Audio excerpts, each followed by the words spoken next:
मोदी जी फिर आज कौन सी कहानी सुनाओगे? भैया तुमको जो पसंद हो बता दो, मैं सुना दूंगा। आज कर्म पे से कहानी सुनाओ। चलो ठीक है। दोस्तों मैं आपको एक मजेदार और रहस्यमयी कहानी सुनाता हूँ कि कर्म से कैसे पहचाना जाता है। एक बार की बात है, एक राजा जंगल में शिकार करने गया हुआ था। शिकार करते करते राजा साहब को एक सूरदास मिला। मोदी जी सूरदास कौन? क्या वह अंधा आदमी था क्या? हाँ भाई, वह अंधा आदमी था। राजा साहब ने सूरदास से पूछा, क्या तुम्हें इधर से कोई हिरन भागता हुआ दिखा क्या? मोदी जी, राजा साहब पागल था क्या जो अंधे से हिरन के बारे में पूछ रहा है? नहीं भैया, राजा पागल नहीं था और आदमी अंधा था, बहरा नहीं। आवाज तो सुनी होगी कि हिरन किधर जा रहा है। तो सूरदास ने कहा, हाँ राजा साहब, हिरन भागता हुआ गया है। फिर कुछ देर बाद एक नौकर आया और सूरदास से पूछा कि तुम्हें कैसे मालूम हुआ कि वे राजा और मंत्री थे? तो सूरदास ने कहा कि भैया उनकी बातों से पता चला कि वे राजा और मंत्री थे। फिर नौकर ने जाकर ये समाचार राजा साहब को सुनाया। तो राजा साहब बहुत खुश हुए और नौकर से कहा कि सूरदास को महल में बुला लाओ। नौकर ने सूरदास को महल में ले आया।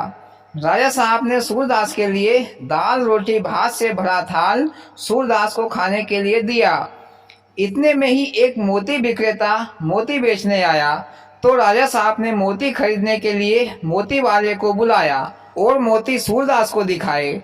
मोदी जी अंधे को क्यों दिखा रहा है? वह क्या देखेगा? हाँ, पर हाथों से चप्पल का एहसास भली कर सकता है। तो अंधे ने सारे मोती चपले और फिर सूरदास ने कहा कि ये सारे मोती खराब है। फिर राजा साहब ने पूछा कि तुम्हें कैसे मालूम हुआ कि ये सारे मोती खराब है? सूरदास ने कहा कि इन सारे मोतियों में रेत भरी हुई है, जो मुझे इनके वजन से मालूम पड़ा है। राजा साहब ने मोतियों को फोड़ कर देखा तो उनमें रेत मिली। राजा साहब को और खुशी मिली। राजा साहब ने सूरदास की थाल में घी और डलवा दिया। मोदी जी, सूरदास तो राजा साहब को खुश करके दवा के माल पानी खाएगा। राजा लोग ऐसे ही होते हैं, जरा सी खुशी मिली फिर देखो कैसे लुटवाते हैं अपने आप को। हाँ भैया, सही है। फिर कुछ देर बाद एक घोड़े बेचने वाला आया। तो राजा साहब ने घोड़ा सूरदास को बताया। तो सूरदास ने घोड़े को हाथों से देखा। फिर सूरदास ने कहा कि यह घोड़ा जोड़ों के साथ पैदा हुआ है, क्योंकि इसका पेट चौड़ा है। फिर राजा साहब ने सूरदास की थाली में मिठाइयाँ रखवा दी खाने के लिए। इसके बाद फिर राजा साहब ने पूछा कि भैया मैं पक्का क्षत्रिय हूँ या नहीं? मोदी जी, राजा साहब को भी अपने आप पर संदेह था क्या कि वो क्षत्रिय है या नहीं, जो बेतुका सवाल पूछे जा रहा है? होगा भैया संदेह। तो सूरदास ने कहा कि राजा साहब आप क्षत्रिय नहीं हो। राजा साहब को सूरदास की बातें सुनकर क्रोध आ गया और कहा कि मैं क्षत्रिय नहीं हूँ तो क्या चम्हार हूँ? सूरदास ने कहा कि मैं तो नहीं बोल रहा, तुम ही अपने आप को चम्हार बता रहे हो।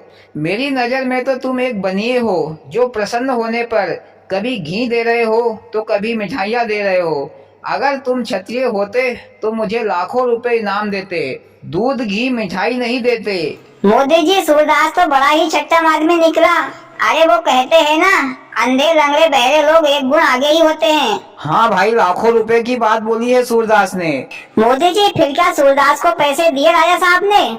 अरे भैया, पैसे मैसे कहाँ के, दो चार सपाटे मारकर भगा दिया। अरे बनिया भी भला फोकट में किसी को पैसा देता है जो सूरदास को देगा? ऐसे ही भैया कर्म के द्वारा आदमी की पहचान होती है। और भैया कहानी खत्म। वाह मोदी जी, बहुत ही मजेदार और रहस्यमयी कहानी सुनाई। और भाइयों, आपको कैसी लगी मोदी जी की कहानी? अच्छी लगी हो तो प्लीज वीडियो को लाइक और चैनल को सब्सक्राइब करें। भोलेनाथ सबके साथ।